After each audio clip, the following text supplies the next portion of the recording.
কিভাবে TP-Link রাউটারের admin password পরিবর্তন করে আজকের ভিডিওতে আমি আপনাদেরকে দেখাবো। টিপি-লিঙ্ক রাউটারের অ্যাডমিন পাসওয়ার্ড পরিবর্তন করার জন্য আপনাদেরকে যে কাজটি করতে হবে, প্রথমেই আপনাদের ফোন অথবা কম্পিউটারে আপনাদের টিপি-লিঙ্ক রাউটারটি কানেক্ট করে নেবেন। দেন আপনার ফোন অথবা কম্পিউটার থেকে যে কোনো একটি ব্রাউজার ওপেন করে ব্রাউজারের সার্চ বক্সে লিখবেন 192.168.0.1। এই অ্যাড্রেসটি তোলার পর এখন আপনারা সার্চ করে দিবেন।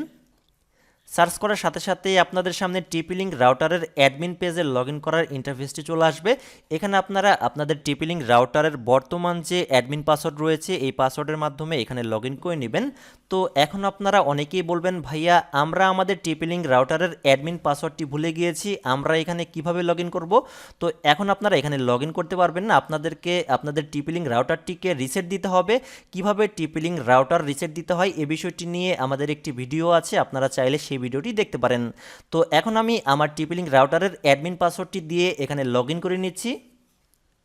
লগ ইন করার সাথে সাথে আমরা দেখতে পাচ্ছি আমাদের সামনে আমাদের টিপি-লিঙ্ক রাউটারের ড্যাশবোর্ডটি ওপেন হয়ে গেছে।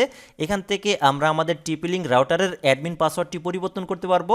তো আমাদের টিপি-লিঙ্ক রাউটারের অ্যাডমিন পাসওয়ার্ডটি পরিবর্তন করার জন্য আমাদেরকে যে কাজটি করতে হবে, এখানে দেখেন সবার নিচের দিকে সিস্টেম টুলস নামে একটি অপশন রয়েছে। আমি আবারও বলতেছি, সিস্টেম টুলস, এই অপশনটিতে আমাদেরকে ক্লিক করতে হবে। দেন আমাদেরকে এখান থেকে পাসওয়ার্ড এই অপশনটিতে ক্লিক করতে হবে। এখন আমরা এখানে তিনটি ঘর দেখতে পাচ্ছি। প্রথম যে ঘরটি রয়েছে সে ঘরটি হচ্ছে ওল্ড পাসওয়ার্ড।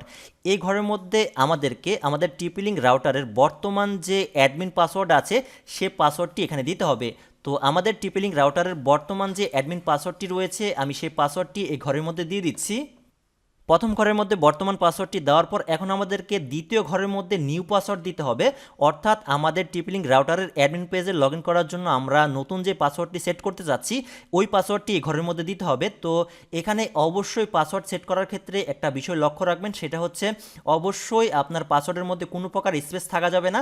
এমনকি আপনার পাসওয়ার্ডটি অবশ্যই 6 ক্যারেক্টার অথবা 6 ক্যারেক্টারের বেশি হতে হবে এবং পাসওয়ার্ডের মধ্যে অবশ্যই লেটার, নাম্বার এবং সিম্বল থাকতে হবে। আমি এখানে লেটার এবং নাম্বারের কম্বিনেশনে একটি পাসওয়ার্ড সেট করে দিচ্ছি, আপনারা আপনাদের পছন্দ মতো যে কোনো একটি পাসওয়ার্ড এখানে বসিয়ে দিবেন। এখন সবার নিচে যে ঘরটি রয়েছে কনফার্ম পাসওয়ার্ড, এই ঘরের মধ্যে আমাদেরকে যে কাজটি করতে হবে, নিউ পাসওয়ার্ডের ঘরে আমরা যে পাসওয়ার্ডটি দিয়েছি কনফার্ম পাসওয়ার্ডের ঘরে সেম পাসওয়ার্ডটি দিতে হবে। তো আমি এখানে সেম পাসওয়ার্ডটি আবারও বসিয়ে দিচ্ছি। তো এখন আমরা কিন্তু এখানে সঠিকভাবে পাসওয়ার্ডগুলো বসিয়ে দিয়েছি। এখন আমরা জাস্ট সেভ বাটনে ক্লিক করব। ফাইনালি আমাদের কিন্তু টিপি-লিঙ্ক রাউটারের অ্যাডমিন পাসওয়ার্ডটি সাকসেসফুলি পরিবর্তন হয়ে গেছে। এখন থেকে আমরা যখন আমাদের টিপি-লিঙ্ক রাউটারের অ্যাডমিন পেজে লগ ইন করতে যাব তখন কিন্তু এই নতুন পাসওয়ার্ড দিয়ে আমাদেরকে লগ ইন করতে হবে। তো বন্ধুরা, আশা করি আপনারা বিষয়টি বুঝতে পেরেছেন।